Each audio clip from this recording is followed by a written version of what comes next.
A spokeswoman for Presbyterian St. Luke's says John Torres was using racist language and being combative with hospital staff, and it had the right to remove him. Torres denies the hospital's version and says he was kicked out while waiting to be seen for a massive migraine and might have frozen to death if his sister hadn't found him shivering outside the hospital in a wheelchair. I know if we wouldn't have found him, he would be dead. No doubt. He would have been dead. It's the night of November 29th, and temperatures were in the single digits. Gina Torres went back to Presbyterian St. Luke's the next day and took these photos where she found her brother, the wheelchair still sitting outside the hospital, and what appears to be his blood on the concrete. I couldn't believe that happened. You know, like, who does that? And this is so wrong. I was just kept thinking, this is so wrong. My brother, he's been, he's an amputee. He's diabetic. The night before, Gina had called 911 for her brother. He can't get out of the bed. He said his head hurts really, really bad. An ambulance took John to Presbyterian St. Luke's while Gina waited for a friend to drive her over because she doesn't have a car. Meanwhile, John's in the ER waiting to be seen, and he says he keeps trying to lie down on the floor. For some reason, his head hurts less when he does that. But he says security guards tell him that's against the rules. He does it anyway. There's some back and forth, and eventually, he says 2 security guards take him by his wheelchair and push him outside on this freezing night and just leave him in the dark 2 blocks from the emergency room entrance. And I was laying on the ground, and they grabbed me, and the 2 that I seen in the distance came up. And I'm like, hey, well, can you help me? And he said, oh yeah, we're gonna help you, all right. And he picked me up and he drugged me like to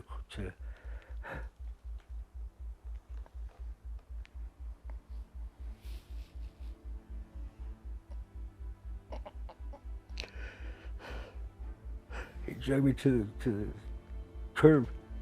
Gina Torres says it takes more than an hour for her friend to show up and take her to the hospital, and when they get there, John's nowhere to be found.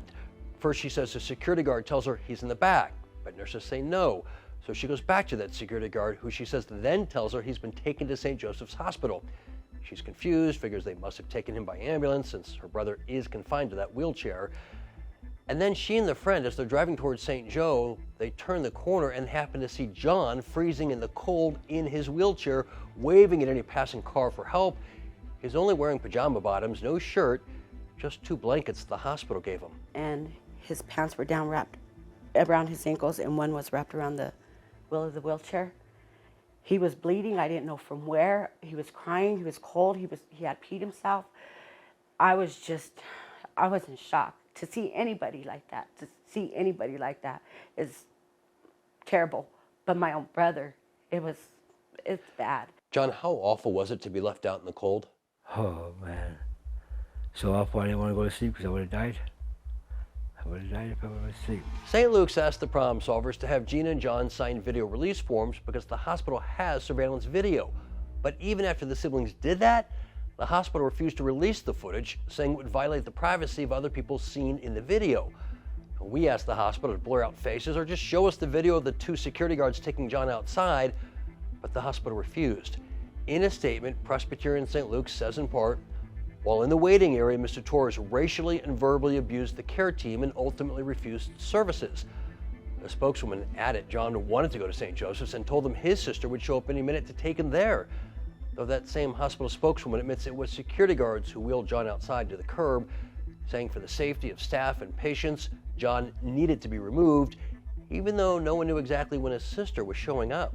Did they take you outside because they thought you were being belligerent and swearing at them?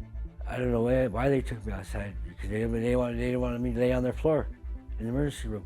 I guess they had a policy against that. I don't know. Even if your brother had been obnoxious and was belligerent that night? That's not no reason for them to do what they did to anybody. Not just my brother. Oh, I think somebody needs to be held accountable. Since we interviewed John Torres and his sister, they've hired an attorney who tells me he thinks he might have a case against the hospital for negligence.